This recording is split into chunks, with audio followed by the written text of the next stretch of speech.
Yo, what's happening? Welcome to Frex Knows Best. It's time to ingest, and I have a special guest, my boy, which I've known for a little while, goes by the name of Chef, and that actually brings me on to where did you get the name Chef from, bro?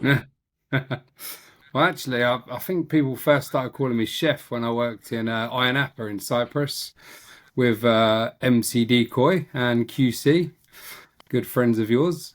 So yeah, I think I just did a lot of cooking for the Yes, guys out yes. there. We're all skint, like, what can we buy that's really cheap? Our chef can rustle it up. So the name kind of stuck from there, really. So Yeah, because obviously Decoy, obviously a good friend of ours, we used to get a lot of. He was a big surprise when he went out there to Napa.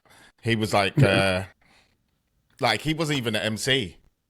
So literally, I was surprised when I was at my mum's. I think I just come in from a night out. It was just teenage, yeah, definitely teenage. I was at my mum's, and then I was watching this program called Flavor, and next thing you know, there was some MCing competition, and I'm looking at it, and they got like this guy comes on, and it was Perry, Mr. MC Decoy, and I was like, what the hell? Because back in the days, it was just me, Neil, which were always going back to back. Perry was just quiet in the corner, but yeah, man, that he's was picking up, crazy. And obviously, I he's can't picking wait up to all have a your little tips, isn't podcast he? with him because obviously the Napa stories, man, is gonna. Oh man, I can't wait because obviously Napa is probably where that kind of brings on to how we kind of met because that was the link in it because you and Dave were out Yeah. there, Mm. and then you met Perry, and then Yeah. obviously then you met Barry, and so on and Yeah. so on. So could you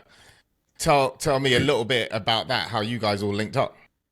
Yeah, exactly. So, well, me and my best friend David, obviously, we were out there working, and then Mm. that's how we met Perry, QC, Baza, and then yeah, when we come back off our travels, we obviously started hooking up with you and a few others as well, and in London. And all I remember is you like, oh my God, this is the guy that gets on the crazy boat parties. So I was like, yeah, we need to keep in touch with this guy because he seems like he's got good contacts, really into music, and yeah, no, so that's pretty much how the link was. You were friends with them, and then obviously we made good friends with Yeah, them it's out in funny. INF. Yeah. It was funny because when I started doing the boat parties, it's funny how it all aligned because I think when I joined up, I started off with my mate Rob. Then he had to leave, and then Anna said she wanted to help us out, and I think that first boat party, I think there's a video with you in it, right? Of my first video, it's on Brilliant. YouTube, and it's got Oh you no. in it, and you got a very famous scene where you just do this, yeah, like you're having the best time. Do you know what I mean? It's just a little snippet, but obviously now it all kind of makes sense how it all kind of aligned back then. So yeah, mate, that Yeah. was pretty cool. Now we're going back, way back, back into time. Um, so when was the first? Obviously, you realized in Napa. Was that the time you enjoyed cooking, or was that like just the time Well, you just found something to do for everyone else? nah, like my dad was a chef in the Navy, so always at home I was like learning Right. stuff off him, and then like I really enjoyed it. So, and I was already doing bits and bobs in catering, so yeah, I was already in the thick of it. You know what I mean? I didn't know it would sort Yeah. of progress into a career or a possible business opportunity, but it did. Man, and it has. Well, it actually brings it on nicely to the next point because obviously you've got your little business called Yeah. it was the Pancake Pod, and now it's Street Wraps. Like, are those both together? Obviously, the Pancake Pod is what gets you around, but your name is Street Yeah. Wraps. Is that correct? Yeah. So, well, actually, what happened with that is I was working, running the catering at Screwfix head office in Somerset, where I'm based now, and in a weird way, I nearly got the sack for cooking meat on site because it was all COVID, and I built this restaurant was really bad. They wanted me to make it good, so it took me 3 years to make it how they wanted it. And then COVID happened. They said, right, all that hard work you've done, you've got to make the staff redundant now. I just want to keep you and one other. And literally, my mind went crazy. So I was like, right, I'm going to go and do something else. I didn't have the balls to do it. I just went and bought the pancake pod. So bought the pancake pod, and then I was doing that on the side. COVID, we got sent home from work, and I was actually getting paid furlough money and then out in the pancake van all the time working, trading, and that's how it grew. So it's almost like COVID for a lot of people was really Okay. bad. For me, it was like, we're going to give you all this COVID money and you've got your own business on the side, and you've got all the time in the world to do it because you're not allowed to come back to work. And I was like, my God, this is like worked out brilliant. So, Like, dude, like obviously, yeah. so you've managed to spin COVID, which is amazing because as Yeah. a musician, I was coming back from living in Antigua for like 3 years, doing the whole band stuff, living the rock and roll life. Come back, and then I was just about to kick off this solo stuff, and then obviously COVID kicked in, and they didn't want music, as if like COVID was afraid of music. Do you know what I Yeah. mean? Like if you had music, it was going to attract COVID. So I got hit hard, but I knew that there's going to be a tsunami for when everything started to open again. Yeah, Open bang. again. I knew it was going to be a wave, and I'll be honest with you, bro, it hasn't stopped since. So I'm Yeah. glad you've managed to spin that and managed to kick that off with your business. But you're based in Somerset, right? Yeah. That's where you live in, yeah. Yeah. So Yeah. obviously around there, what's that community like? What is that community like? Is it good for your kind of business? To be fair, it is, and once you get a good name for yourself locally, like I did during COVID, it's kind of hooked now. And anything to do with catering or events or whatever, people will come to me because during COVID, especially, the name got out there. Everyone was sitting at home, so I just banged Facebook. Everyone was at home doing bugger all. I even created a little event down on the business park where I used to trade, and I knew a local band, and I said, I ain't got a stage, but I know a guy who runs a timber shop. So he brought me like these massive stage, connected like 6 big pallets together. We got a band up there, and I've got videos All on my right, phone. yeah. It's on Facebook, www.pancakepod.com.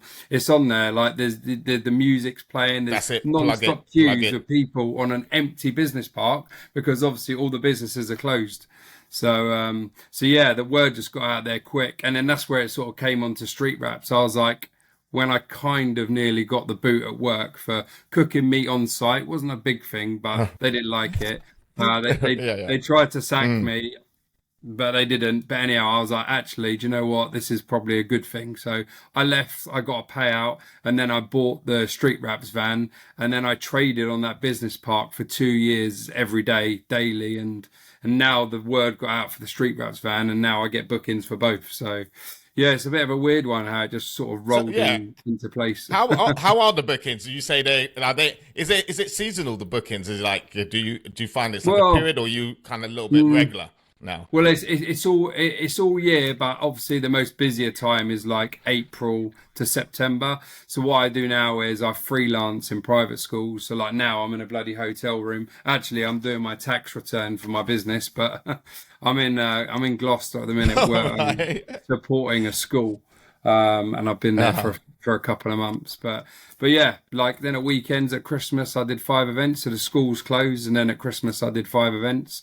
So I kind of juggle the 2 things at the minute. But yeah, I get regular bookings, and then in the summer it's all about campsites. I pretty much do campsites 6 nights a week for 7 or 8 weeks, and that's full on, as well as dipping into a few festivals and bits and bobs on weekends. So Yeah, that's definitely a world, because obviously we touched base about trying to align things, but I'm just so booked up over like the summer period with all weddings Yeah. and all the corporate events and all that. But Exactly. I can't even imagine what like festivals like. Obviously, it's a lot of fun. You took our boy Neil's son there, Charlie. He worked for you, and yeah, I know when I've Reading spoken Festival. to him, he said it was Yeah. amazing. Yeah. Yeah, Reading Festival. Yeah, damn. I was a little bit jealous because obviously I'm living life. Well, especially at our age now, we're like living life through the youth, like how we Yeah. used to live it. And when you see Charlie right now, and he's just the way he's living, I'm like, oh man.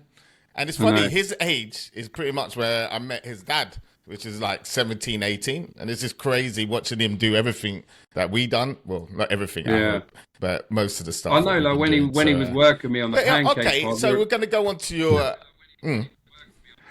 Yeah, so when he was working on the Pancake Yeah, go Pod, on. man, I felt guilty. Like there was bad boy bands on. And he was like, "Oh, I want to see this one." I was like, "He's meant to be working, but go on, mate, you go for it, have fun." I'm like, I'm the old man now, you know what I mean? You do it, don't worry about it.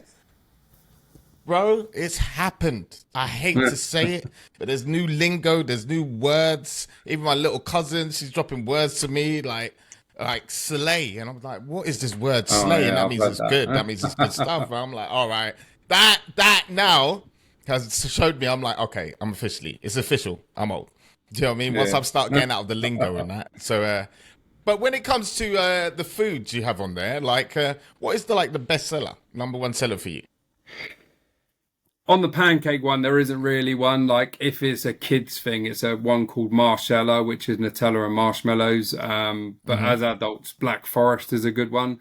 But to be honest, where favourites come in is more the street wraps fan.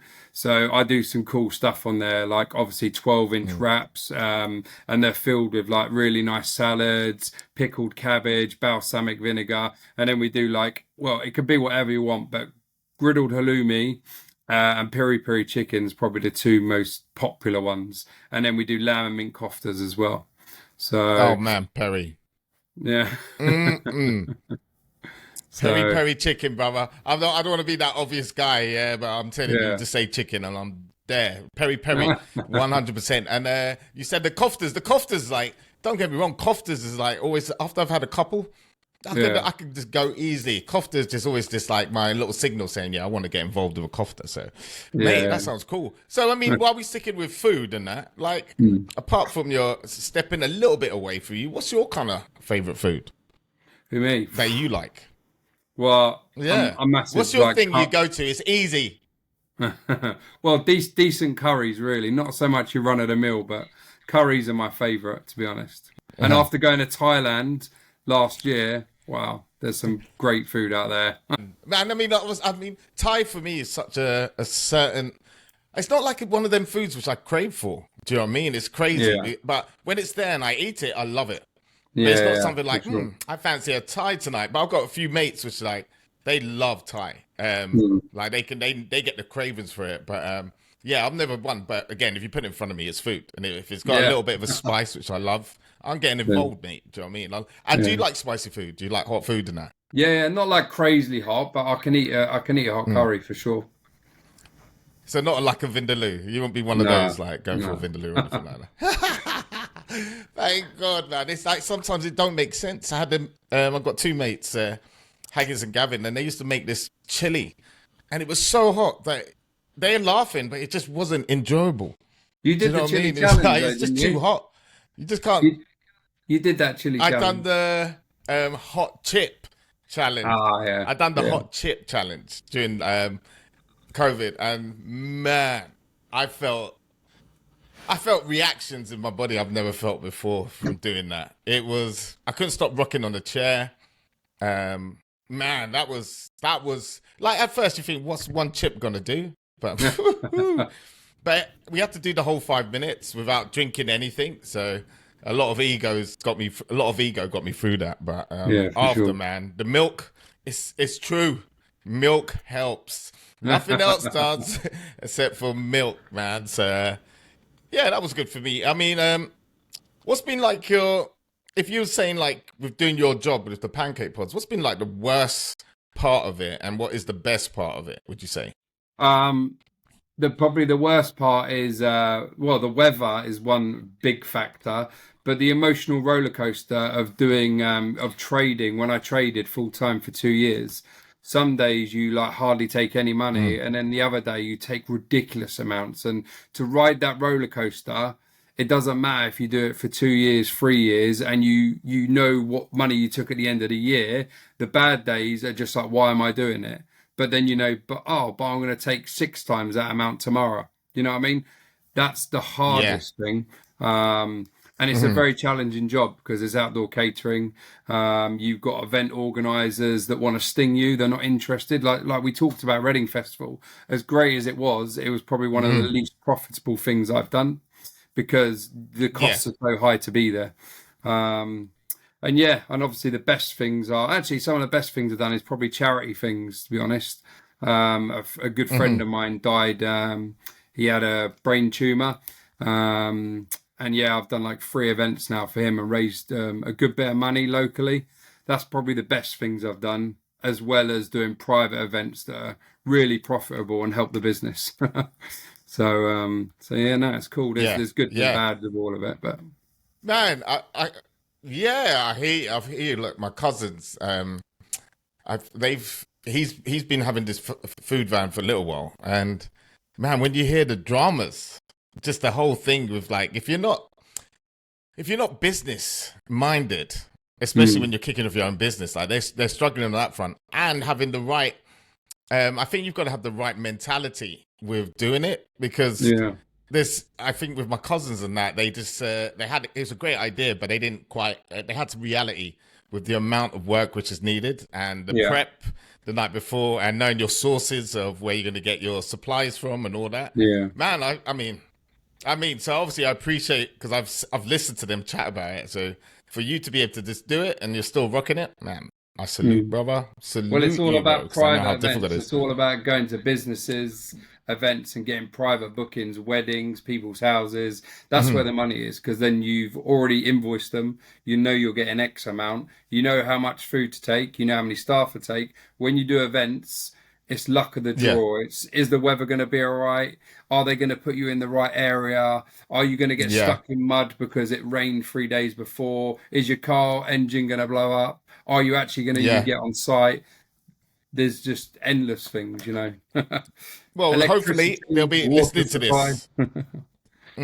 Yeah, well, that's what I mean. It's like, hopefully they'll be listening to this, and obviously listening to what you're saying, and get some good little tips in that. And that goes to anybody else who's listening to that. And where do you see your business being? Like, what would you like to achieve this year?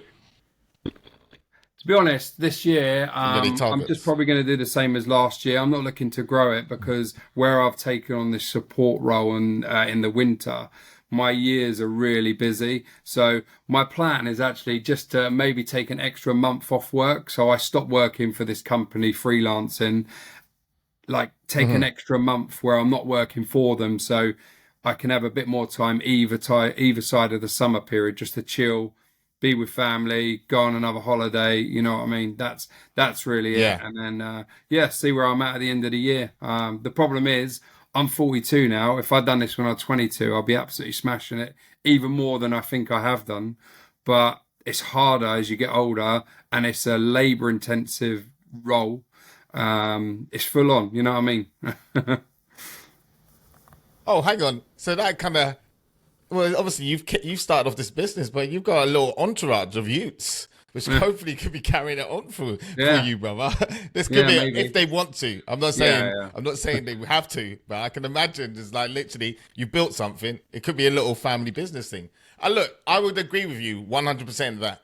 If I was doing my sax work when I was in my 20s, I don't know, I'd probably be a different place. I probably wouldn't even be here now, because the whole of it is wild, bro.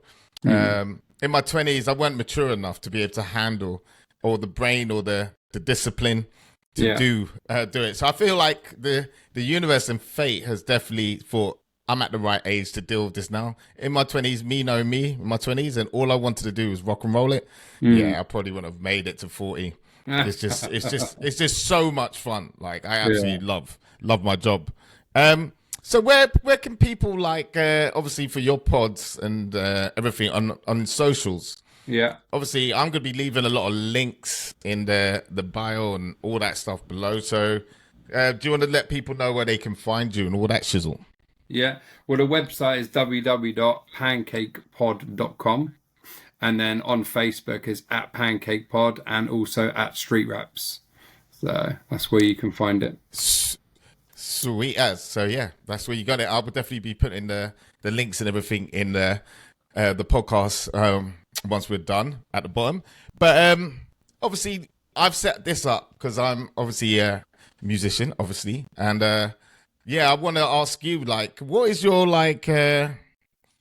your favorite style of music and your what's your favorite song? Because this is a music podcast, but at the same time, I'm here with my mate, and obviously everyone, all of us, in a strange way, our crew, one way we met through music because Napa was a music island, right? Yeah, of course, yeah. Well, do you know what? I'm not massive music, but I love garage music. I love all sorts of music. I'm about to say that. Garage music is obviously my thing. I've never really been into much else.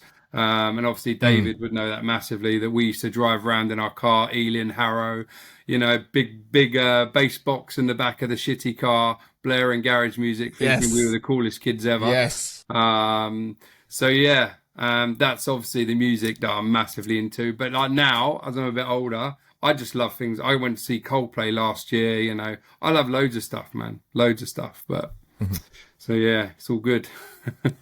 Yeah, put it this way, it brought back some memories because obviously we've got a group called the Click of WhatsApp, and obviously we used to love your little garage history sessions. You used to send videos across to us. Which obviously in the group, some days you just need that little pick me up. And when I used to work with Dave, it was amazing because Dave used to be dropping. He used to love the garage, no matter what. I've tried to drop it in with some other stuff, but he weren't having it. Yeah, Dave's got his style of music, and it all makes sense why you're besties, mate. So look, I've got to be honest with you, brother. I did message him as well to see if he wanted to go on it, and the brother was trying to tell me he is not interested. Can you believe that? Mr. Dave telling me he's not an interesting person for a podcast, but I feel like a couple of podcasts, once he sees it and sees how it's going on, I think he might jump on. Do that. But he just feels like he's got nothing interesting to say now, which is a shame. Oh. You know what I mean? Yeah, I know what I mean. Exactly. And obviously, like in Napa, right, this goes to those stories where obviously there's stuff which we're not going to even talk about because I've heard the stories from Perry. I'm not even going to share that now. But what would you say your best memory of like partying is? Maybe Napa, maybe something else. Maybe when wherever you went traveling around the world, what would you say like your best partying experience was? Yeah. God, there's been quite a few, to be honest. Well, we went to Prague. That was quite good. Oh, didn't we? Mr. Spoiled.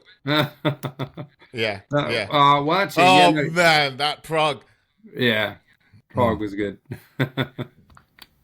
Yeah, Prague was good. I mean, look, we got that famous photo of all of us there, and we look so fresh. Every time I look at that photo, it's like we look absolutely fresh, young and fresh. And man, obviously it was cold, it was snowing out there, but all of us together, I mean, they're the best, they're the photos which are there forever. Like, and I think that kind of, I don't know, how old were we with that photo? I can't remember, like, how old we was. Well, I'm going to guess 25? No, younger? Yeah, it's got to be, definitely, I think it could have been a little bit earlier. 22, because, 23? I think it could be like early. Yeah, I think it could have been somewhere around that. Especially with the jacket I had on. I'm not even going to tell anybody on here what the style of jacket on, but it's not a good look. But it kept me warm, man. So yeah, I'm thinking for the future, bro. I think we need to one way try to collab because I would love to come to one of your festivals and try to do something with your pancake pod. What's lined up for this year? Any festivals lined up for this year? Well, I do one called Godney Gathering, which is just by Glastonbury, and it's actually one that's a bit of a it's after Glastonbury, and it's a bit like all the people that go are like to say thank you for Glastonbury being so hectic as a town. So they all kind of like, oh, Glastonbury's over. They all go there and go mental. That's quite a big one. And then there's another one day actually in Glastonbury that I'm doing as well. So they're the two main ones. But like I say, I've done Reading. They're just not that profitable and it takes like a week out of the business. So they're not really for me. I try and stay local, get private bookings. That's where it's at really. And also, try to go to some not working and have fun as well. Yeah, brother. Yeah. Literally, I think for me this year, it's lining up to be pretty, well, I thought January would be quiet. It hasn't been. I thought February would be quiet. Nope. And now it's just big momentum. I'm just grateful that things just keep rolling. I found this little niche where I just can work weekends and have during the week off and that. But yeah, summer's coming up. Yeah, I'm expecting this year, as we're getting older, time just seems to keep getting quicker and quicker, mate. So we make the most of it. But yeah, hopefully we can collab. I just want to say nice one, brother, for coming on to the old Frex Knows Best podcast. Oh, and cheers. Thanks mate. for inviting me. No worries, brother. And honestly, anyone, I'm going to leave all the deets. This is Street Wraps from Mr. Chef himself. My brother, I will speak to you soon. Cheers. Take it easy, man. Take it easy. Peace. See ya.